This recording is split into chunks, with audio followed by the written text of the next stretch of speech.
قرآن مجید فرقان حمید کے اندر اللہ تعالیٰ نے احکامات والی آیات کی بنسبت فطرت اور فطری مظاہر والی آیات زیادہ نازل فرمائی ہیں، اس لیے کہ انسان دنیا میں اللہ تعالیٰ کے خلیفہ نائب کی حیثیت سے پیدا ہوا ہے، اور نائب کی یہ ذمہ داری ہے کہ وہ اپنے مالک کی طرف سے دی گئی تمام اشیاء کی حفاظت اور صحیح ان کا استعمال کرے۔ اس لیے انسان کے لیے لازم ہے کہ وہ خدائی احکامات کی پابندی کرے اور اس پابندی کے ساتھ ساتھ اپنے ارد گرد کے ماحول کی بقا کے لیے بھی کوشاں رہے،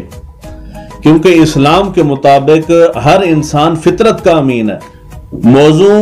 اور مناسب انداز و مقدار میں کائنات کی یہ تمام چیزیں جو انسان کے اطراف کائنات میں پھیلی ہوئی ہیں، جب تک ان کے اندر فطری موزونیت، کمیت و کیفیت باقی رہتی ہے، اس سے پیدا ہونے والا ماحول بھی فطری ہوتا ہے اور انسان اور جاندار مخلوق کے لیے مفید ہوتا ہے۔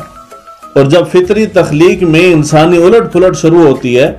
اور اس سے خدائی تخلیق کی کمیت و کیفیت میں تبدیلی واقع ہوتی ہے، تو اس سے کائنات کا ماحول غیر فطری ہو جاتا ہے، جو انسان اور دیگر تمام مخلوقات کے لیے نقصان دہ ہوتا ہے، کیونکہ غیر فطری چیزیں نقصان دہ ہی ہوتی ہیں۔ قرآن مجید فرقان حمید کو اگر دیکھا جائے تو قرآن مجید فرقان حمید کے اندر اللہ تعالیٰ نے لاتعداد آیات مبارکہ کے اندر فطرت کو بیان فرمایا ہے۔ ان میں سے چند آیات قرآن مجید فرقان حمید کی سورہ ہود اس کی آیت نمبر 41 اللہ تعالیٰ نے ارشاد فرمایا ہوا انشأکم من الارض واستعمرکم فیہا، اور اس نے تمہیں زمین کے مادے سے بنایا ہے اور اس میں تمہیں اس کو آباد کرنے والا بنایا ہے۔ یعنی اللہ تعالیٰ نے انسان کو جو زمین پہ بھیجا ہے تو دیگر بہت ساری ذمہ داریوں کے ساتھ ساتھ ایک ذمہ داری اللہ تعالیٰ نے انسان کے اوپر یہ بھی عائد کی ہے کہ تم نے جا کے میری بنائی ہوئی اس زمین کو برباد نہیں کرنا، خراب نہیں کرنا، اس کے ماحول کو خراب نہیں کرنا، فضا کو خراب نہیں کرنا، اس کی حفاظت کرنی ہے اور اس کو قائم و دائم رکھنا ہے، اس کو آباد رکھنا ہے۔ سورہ المومن کی آیت نمبر 64 کے اندر اللہ تعالیٰ نے ارشاد فرمایا اللہ الذی جعل لکم الارض قرارا، اور اللہ یہ ہے جس نے تمہارے لیے زمین کو قرارگاہ بنایا ہے۔ اللہ تعالیٰ نے زمین کو قرارگاہ بنایا ہے اور اس کا ماحول جو خراب ہوا ہے یہ خراب کرنے والا انسان ہے۔ سورہ نوح کی آیت نمبر 19 اللہ تعالیٰ نے ارشاد فرمایا واللہ جعل لکم الارض بساطا، اور اللہ تعالیٰ نے تمہارے لیے زمین کو فرش بنا دیا ہے۔ سورہ الانبیاء کی آیت نمبر 6 میں اللہ تعالیٰ نے ارشاد فرمایا الم نجعل الارض مہادا، کیا ہم نے زمین کو زندگی کے قیام اور کسب و عمل کی جگہ نہیں بنایا؟ اسی طرح سورہ الاعراف کی آیت نمبر 10 کے اندر اللہ تعالیٰ نے ارشاد فرمایا وَلَقَدْ مَكَّنَّاكُمْ فِي الْأَرْضِ وَجَعَلْنَا لَكُمْ فِيهَا مَعَائِشَ قَلِيلًا مَا تَشْكُرُونَ، اور بے شک ہم نے تمہیں زمین میں تمکن اور تصرف عطا کیا اور ہم نے اس میں تمہارے لیے اسباب معیشت پیدا کیے ہیں، لیکن تم بہت ہی کم شکر بجا لاتے ہو۔ سورہ قاف کی آیت نمبر 7 کے اندر اللہ تعالیٰ نے ارشاد فرمایا وَالْأَرْضَ مَدَدْنَاهَا وَأَلْقَيْنَا فِيهَا رَوَاسِيَ وَأَنبَتْنَا فِيهَا مِنْ كُلِّ زَوْجٍ بَهِيجٍ، اور اسی طرح ہم نے زمین کو پھیلایا اور اس میں ہم نے بہت بھاری پہاڑ رکھے اور ہم اس میں ہر قسم کے خوشنما پودے اگائے۔ تو اگر بہت زیادہ گہرائی کے اندر نہ جائیں، صرف ورلڈ ہیلتھ آرگنائزیشن کی جو رپورٹ ہے اسی کے اوپر تکیہ کر لیا جائے تو اس رپورٹ کے مطابق دنیا کے اندر سالانہ 70 سے 80 لاکھ لوگ فضائی آلودگی کی وجہ سے موت کے منہ میں چلے جاتے ہیں۔ اب یہ جو فضائی آلودگی ہے، یہ فضائی آلودگی انسانوں کی اپنی بنائی ہوئی، اپنی تخلیق کردہ ہے۔ اللہ تعالیٰ نے کائنات کے اندر جب انسان کو بھیجا تھا تو انسان کے لیے جو ماحول اچھا تھا، انسان کے لیے جو ماحول موزوں تھا، انسان کے لیے جو آب و ہوا ضروری تھی، انسان کے لیے جس طرح کی کائنات ضروری تھی اور جس طرح کا ماحول ضروری تھا، اللہ تعالیٰ نے اسی طرح کا ماحول، اسی طرح کی کائنات، اسی طرح کی زمین، سرسبز و شاداب زمین، بہتے دریاؤں والی زمین، بہتے چشموں والی زمین، آبشاروں والی زمین، درختوں سے سجی ہوئی زمین، اللہ تعالیٰ نے اتنی خوبصورت کائنات، اتنی خوبصورت زمین بنا کے درختوں سے، پھلوں سے، پودوں سے اور کھیتی باڑی سے اور سبزے سے کائنات کو سجا کے سرسبز و شاداب کائنات کے اوپر اللہ تعالیٰ نے انسان کو بھیجا، لیکن انسان شکر کرنے والا نہیں ہے۔ انسان کبھی بھی ایک ماحول کے اندر خوش نہیں رہتا، وہ ہمیشہ تبدیلی چاہتا ہے، ماحول کو بدلنا چاہتا ہے۔ تو سو انسان نے ماحول کو بدلتے بدلتے حتیٰ کہ اب اس مقام پہ کھڑا ہے کہ انسان اپنی 1000 سال کی تحقیق اور اپنی 1000 سالہ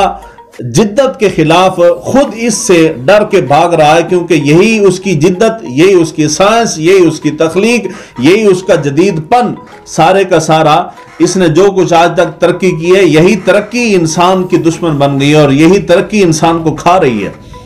آپ نے فیکٹریاں بنائی ہیں، ملیں بنائی ہیں، کارخانے بنائے بڑے بڑے، یہی کارخانے، یہی ملیں، یہ فیکٹریاں ساری کی ساری انسان کی دشمن بنی، ماحول کو خراب کیا، فضائی آلودگی پھیلی، اور آج انسان آزادی کے ساتھ کھلی فضا میں سانس لیتے ہوئے ڈرتا ہے۔ اب یہ ساری آلودگی جو پیدا ہوئی ہے، یہ فضائی آلودگی اللہ تعالیٰ نے کائنات کے اندر یہ رکھ کے انسان کو نہیں بھیجا تھا، بلکہ انسان کی یہ اپنے اعمال کی شامت ہے، انسان نے خود اپنے ہاتھوں سے یہ آلودگی پیدا کی ہے۔ تو انسان کبھی بھی فطرت سے دور نہیں رہ سکتا، اور یہ اسی کی طرف اشارہ ہے کہ قرآن مجید فرقان حمید کے اندر اللہ تعالیٰ نے احکامات والی آیات کی بنسبت بہت زیادہ حصہ جو ہے قرآن مجید کے اندر اور احادیث مبارکہ کے اندر ہمیں ایسا ملتا ہے جس کے اندر اللہ تعالیٰ نے فطرت کو اور فطری تقاضوں کو بیان فرمایا۔ اگر زمین کے متعلق دیکھا جائے تو قرآن مجید فرقان حمید کے اندر اللہ تعالیٰ نے صرف زمین کا جو ذکر بیان فرمایا، زمین کی ترتیب، جس طرح زمین کو تخلیق کیا، زمین کو جس طرح خوبصورت بنایا، زمین کے اندر جو جو چیزیں اللہ تعالیٰ نے پیدا فرمائی، اس چیز کا جو ذکر اللہ تعالیٰ نے قرآن مجید فرقان حمید کے اندر ارشاد فرمایا تو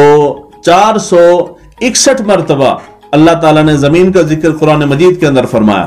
آسمان کا ذکر 310 مرتبہ اللہ تعالیٰ نے آسمان کی خوبصورتی بیان فرمائی ہے۔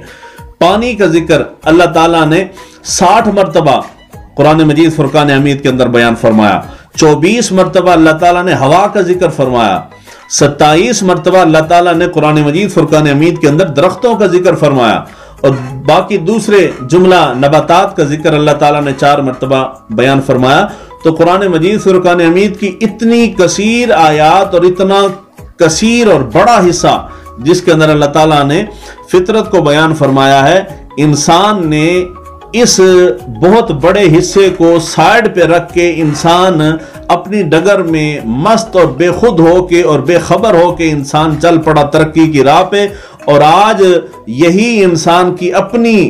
پیدا کی ہوئی ترقی انسان کو نگل رہی ہے، اور انسان اسی اپنی پیدا کی ہوئی ترقی سے ڈر کے بھاگ رہا ہے، قدرتی ماحول میں جانا چاہتا ہے۔ اتنی ترقی کرنے کے باوجود انسان بھاگتا ہے چشموں اور آبشاروں کی طرف، انسان بھاگتا ہے ذہنی سکون کے لیے درختوں کی چھاؤں کے اندر، انسان بھاگتا ہے اپنے آپ کو فریش کرنے کے لیے، ذہنی ٹینشن دور کرنے کے لیے پہاڑوں اور جنگلات کی طرف بھاگتا ہے۔ تو اللہ تعالیٰ نے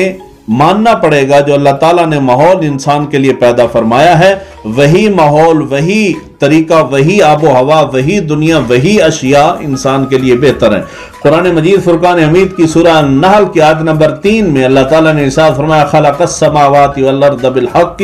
تعالی عما یشرکون، اور اسی نے آسمانوں اور زمین کو درست تدبیر کے ساتھ پیدا کیا۔ یعنی جب اللہ تعالیٰ فرما رہا ہے کہ میں نے اس کو درست تدبیر کے ساتھ پیدا فرمایا، اس کے اندر کوئی نقص، کوئی عیب، کوئی کمی بیشی ایسی نہیں تھی جو انسان کے لیے چیز ضروری ہو اور اللہ تعالیٰ نے پیدا نہ کی ہو۔ تو انسانی ماحول مزاج کے مطابق اللہ تعالیٰ نے ہر کائنات کو مکمل اور اکمل بنا کے انسان کو اس کائنات کے اندر، اس زمین کے اوپر بھیجا، لیکن انسان اپنے ہاتھوں سے اپنی ہلاکت پیدا کر رہا ہے۔ اب احادیث مبارکہ کو اگر دیکھا جائے تو احادیث مبارکہ صرف سیاستہ کے اندر کثیر احادیث مبارکہ ہیں جن کے اندر حضور نبی اکرم صلی اللہ علیہ وآلہ وسلم نے درختوں کی حفاظت کے متعلق ارشاد فرمایا، درخت لگانے کی ترغیب حضور صلی اللہ علیہ وآلہ وسلم نے دی، حتیٰ کہ یہاں تک آتا ہے کہ حضور صلی اللہ علیہ وآلہ وسلم جب کہیں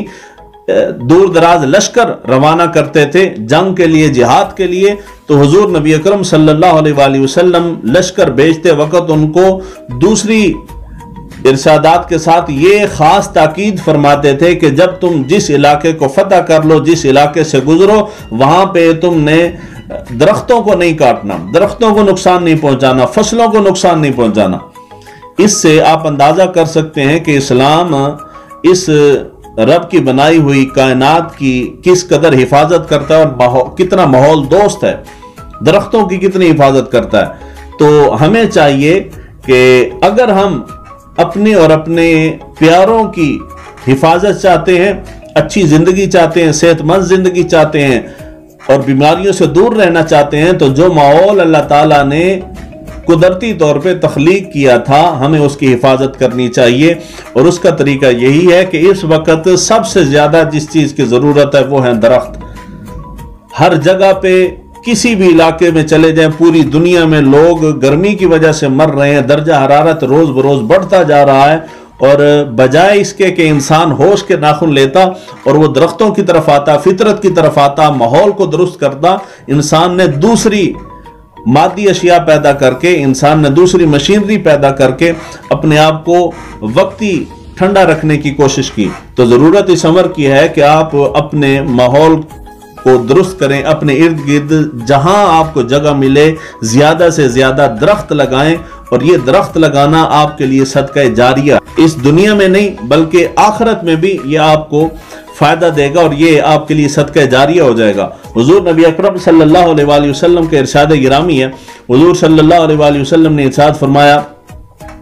مشکات شریف کے اندر یہ حدیث مبارکہ موجود ہے اور ابو داؤد شریف کے اندر بھی حدیث مبارکہ موجود ہے۔ حضور صلی اللہ علیہ وآلہ وسلم نے ارشاد فرمایا کہ جس نے بیری کا درخت کاٹا اس نے اپنا سر آگ میں ڈال دیا ہے۔ اب اندازہ کیجئے، اور اگلی حدیث مبارکہ مسلم شریف کے اندر یہ حدیث مبارکہ 4 مرتبہ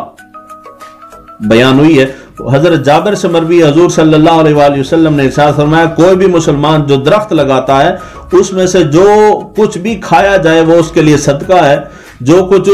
اس درخت میں سے چوری ہو جائے وہ بھی اس کے لیے صدقہ ہے، اور جنگلی جانور جو اس درخت سے آ کر کھا جائیں وہ بھی اس کے لیے صدقہ ہے، پرندے آ کر اس درخت سے کھا جائیں وہ بھی اس کے لیے صدقہ ہے، اور کوئی کمی اس میں واقع ہوتی ہے تو وہ اس کے لیے صدقہ جاریہ ہے۔ اور حضور صلی اللہ علیہ وآلہ وسلم نے فرمایا کہ وہ صدقہ قیامت تک کے لیے اس کے لیے صدقہ ہے۔ تو اللہ کے بندو، آپ ایصال ثواب کے لیے جہاں دوسرے بہت سارے کام کرتے ہیں، دوسرے بہت سارے آپ سرگرمیاں سر انجام دیتے ہیں، اس کے ساتھ ساتھ درختوں کو لگائیں، یہ قیامت تک کے لیے صدقہ جاری ہے آپ کے لیے۔ تو اپنے ارد گرد ماحول کے اندر درخت لگائیں، فطری ماحول پیدا کریں۔ شہروں کی طرف بھاگنے سے بہتر ہے آپ دوبارہ واپس پلٹ کے گاؤں کی طرف آئیں، دیہاتوں کی طرف آئیں، کھلی ہوا میں، کھلی فضا کے اندر رہیں۔